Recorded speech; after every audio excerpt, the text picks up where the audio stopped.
Welcome back. Many of you were asking me over the weekend when the next video would be, which of course I love. So I wanted to share with you. I have created a structure. Monday and Friday I'll be doing these videos.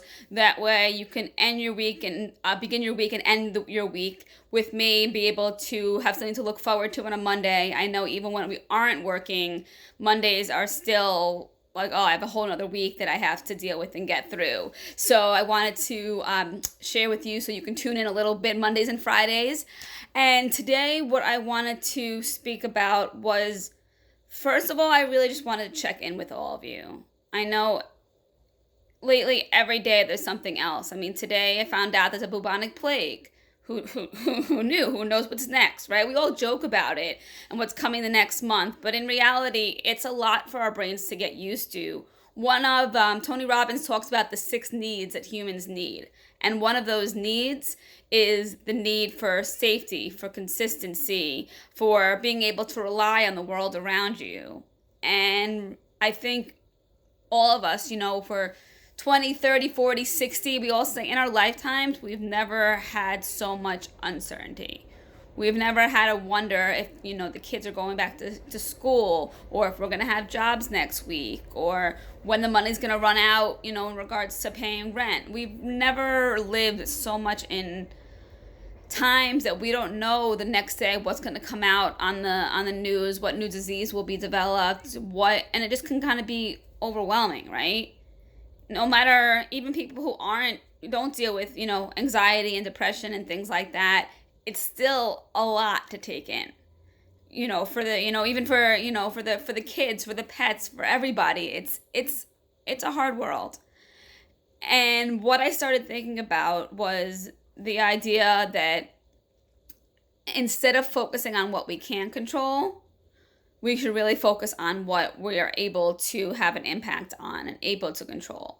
And even though you might be feeling overwhelmed and powerless and feel like you're not really making a difference, and that all you can maybe do is wear your mask, but there's nothing else really you can do to help all those people out there who are dealing with corona, or everything going on with the focus on racism right now, and what really can you do. And it's very easy to wake up in the morning and have no job, nowhere to be, no idea what's going to happen next weekend, no holidays to look forward to, no vacations to look forward to. I heard in the news they're actually having a plane that people can go to and sit in the plane so they feel like they're traveling. So, I mean, that's the kind of world that we're dealing with. But what I really want to focus on today is focusing on what we can do instead of what we can't do. I know it seems like everything is canceled, and there's so many things that you want to do and people you want to go visit, and you're not able to have your life as you'd like it to be. But what I really choose to focus on is what I can do for others. They say, for people who are really in a bad depression, that what can help them get out of it is volunteering and helping others, because you see that how much a difference you can make, and you get kind of out of your head for a little bit. In my opinion, what makes us struggle as a human race is that we spend so much time in our heads and not in our hearts. You look at animals; they're not sitting there thinking, oh, should I go get that fish? Should I not get that fish? Should I go mate with the lion or the flamingo? No, they just go for things. And they don't spend all their time in their head thinking about stuff. Instead, they're really just in action, and they're really feeling. What I've noticed recently, when you walk around, is people avoid eye contact with each other. As they're walking down the street, they act like there's something wrong with that person. They act like everybody has this disease and they have to stay far away from them. Now, I'm not saying you shouldn't socially distance. I'm a big believer in that. But we can still smile with our eyes. We can still wave to people as we walk down the street. If there's somebody selling fruit on the corner, you can go and you can support them. There are things that you can do to help people. I mean, when I go to the grocery store, I make an effort to thank the cashier, because not only they're dealing with all this craziness, then they have to go to work and have all the craziness there as well. How we treat others is so important. And I was talking about the 6 needs before. Another one is contributing.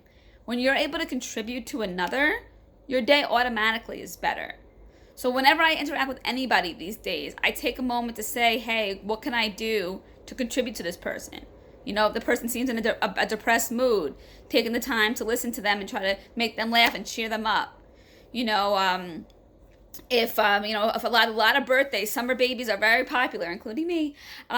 So taking the time when it's your friend's birthday, maybe in a normal, in the past, you would have just put a quick message on Facebook, happy birthday. Take the time to call them. Send them a card if you have a few days out. Think about what you can do to make the difference. I think this year, birthdays and weddings and all those kind of things, it makes such a difference to put that little extra effort forth. Maybe people would have been too busy to really notice other years, but people will notice if you take the time to say, hey, you know what?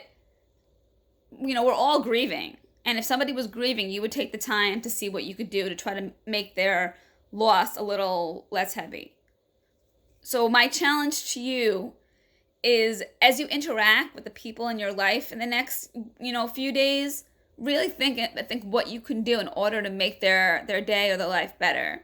One of my friends we were talking about how normally we just send each other the news articles and we keep updated that way. And we said, maybe we should be positivity partners and take 5 minutes a day and say, whoop, I need a positivity break, and send something positive to each other.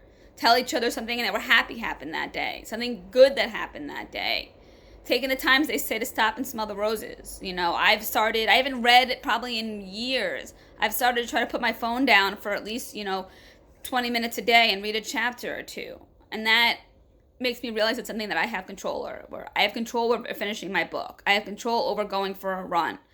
I have control over, what I end up eating and drinking that day and taking care of ourselves physically. So take the time to think when you're seeing all that's going on in the news and you're thinking there's no hope in sight, and it just seems like every time we, get some progress on Corona, something else happens and we're back where we started. And, there's still so much opportunities in the world to improve when it comes to, all the past racial structures. Take the time, though, to really say to yourself, what can I do? Those can'ts have to become can'ts. I can't go to the mall. I can't go swimming. I can't go hug my friends. But I can go to the dollar store and mail them a card. I can do a socially distanced walk and virtually, hug them. I can notice, my friend who usually posts positive stuff doesn't really seem so positive, and reach out to them. There are things we can do. We still have so much power.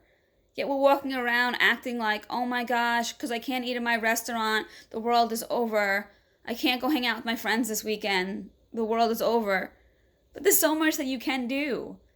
Use this time to be creative with your time. Think, what can I do? Who can I help? Who can I possibly serve and make a difference to? Contribution. When you're able to contribute, you've reached such an epitome of life. So take the time to contribute, ask what you can do, and when you're interacting with people, send that friend you haven't talked to in a long time, a text message. Reach out to someone and ask how they're doing with things. Mail someone their favorite chocolate that they really like. You can be Santa Claus. You can be the Tooth Fairy. You can be whoever you want to be, fairy godmother, grant wishes for people. Donate to people who don't have as much. Wave and smile at the little kid who has their mask on. Point at your mask. Even though they can't see your smile, you can tell.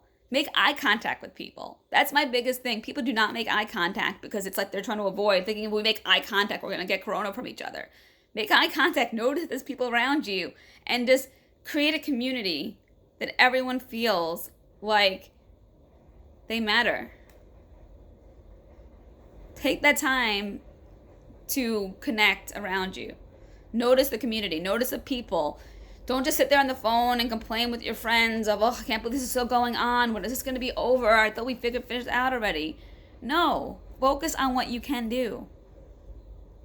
Because you are so powerful and so amazing than you already know. You've gone through something the past few months that none of us have ever been through. And we will finish this.